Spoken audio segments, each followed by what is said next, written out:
We're well into 2021, and I'm just here to remind you, you probably already know, but publishing videos on social, good videos, is one of the absolute best ways to reach your audience in the current state of the world. And if you're not into that yet, you need to find a strategy to get into it.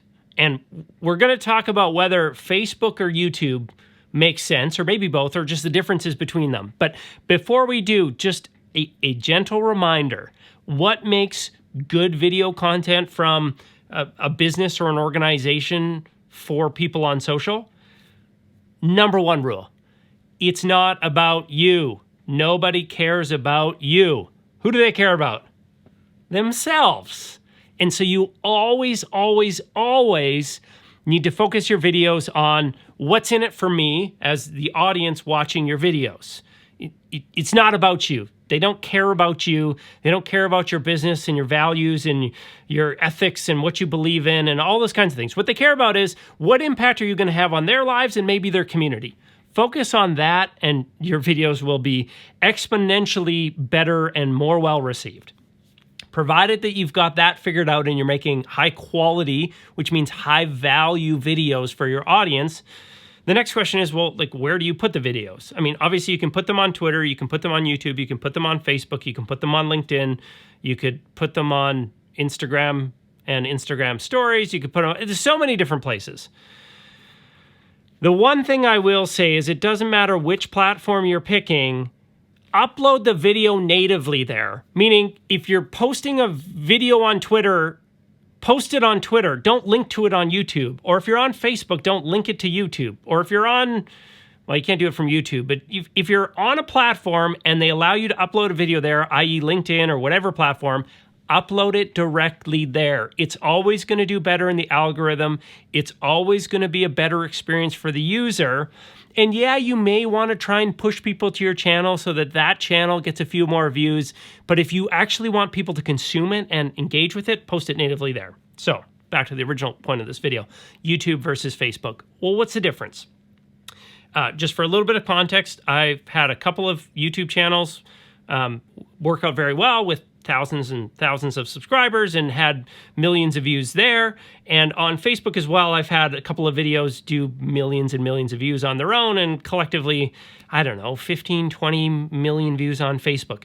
But they are two very, very different animals.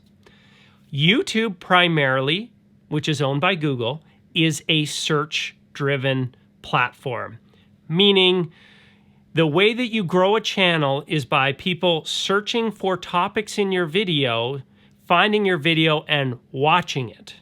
Whereas Facebook is primarily a community-driven growth platform, meaning often the ways that people find you is you create a great piece of content, somebody sees it, likes it, comments on it, and shares it with their circle, who then see it, like it, comment it, and share it with their circle. And so Facebook lends itself much better to a geographically community-driven business. Meaning if you're a local business trying to find more people in the community, Facebook is a much better place to grow that audience because you can probably get a few people in the community to like your page and follow it. And then if they happen to see one of your videos online and they share it, then it will go probably to other people in the community and they will find it. YouTube does not have a share button. They technically have a share button, but it's not a social media platform like Facebook where you can go there and share it and suddenly all the people that follow you on YouTube see it. Like most people that are on YouTube don't have a following that they can share their video with. And so you're a little bit at the mercy of the search algorithms of Google that if you are trying to share your best cinnamon bun recipe, because you want people to come and find your business that has cinnamon buns, well, you can put it on YouTube. There's probably 1,000 other cinnamon bun recipes. It doesn't mean that yours might not become a popular video, but chances are the people that see it are all over the world and not located primarily in your direct geography. However, if you're a company that sells products and services worldwide and you don't care where your audience comes from, YouTube is a much better platform to get out there because it's easy for people to search in Google, shows them videos, search in YouTube to look for content, find you, and then do business with you without having to be local in your geography. On Facebook, people don't go to Facebook and search for topics for videos. They're primarily going and consuming content from family and friends and connections. So, local business, trying to attract more local customers in the geography or in a similar community of maybe you're trying to get at bike riders in a certain geography and they're a little bit spread out, but they're friends with each other or people that are connected through friendships, Facebook's a great option. If you're looking at a much broader, larger community, then YouTube is a great option. However, there's also something to do with the formats of your videos and the intent that people have when they're coming to the platform.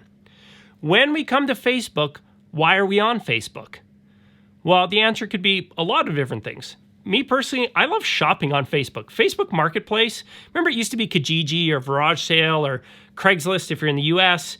Well, now it's Facebook Marketplace. That's a great place to shop. I could also be there because I want to see what's going on with family and friends or read news.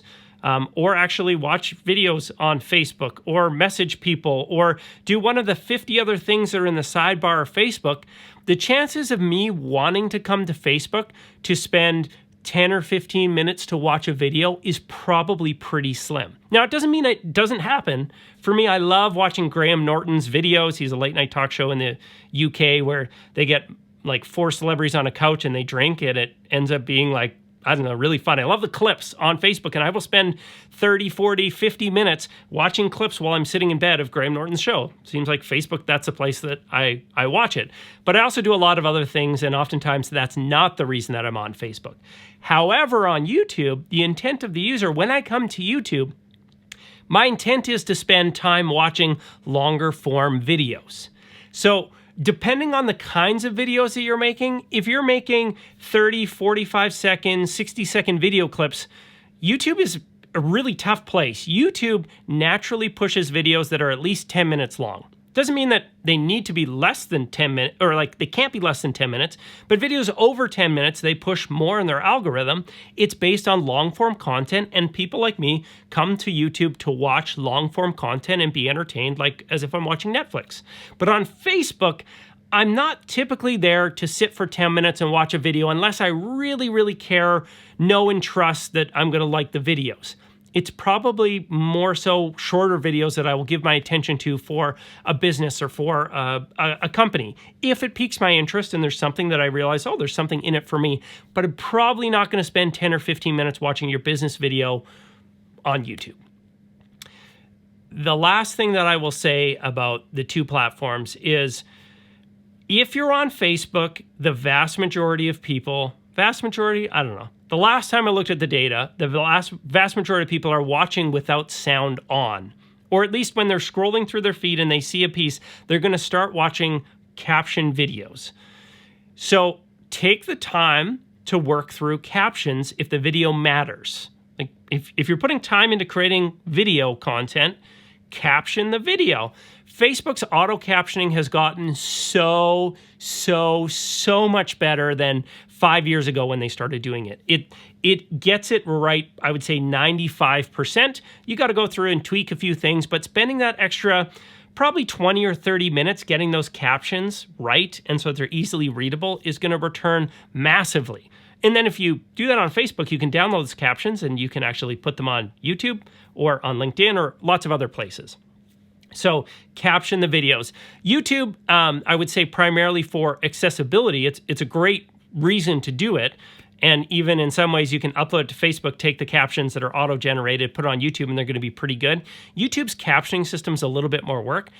Obviously, you want to make everything captioned for accessibility. But I'm just telling you, I see a lot of businesses putting their videos on Facebook without captions, and it is crazy. Like you are wasting a huge chunk of your audience and the money that you invested or time invested in those videos by not captioning them. Caption it. Just caption it all. It's worth your time, especially on Facebook when people are watching without sound. A few things to think about in 2021 for YouTube or Facebook. Any questions at all on that? Let me know. I'm happy to share, I guess, all my best secrets. Yeah, I will. I'll share all my best secrets. I'm Justin Rivas. Thanks for watching.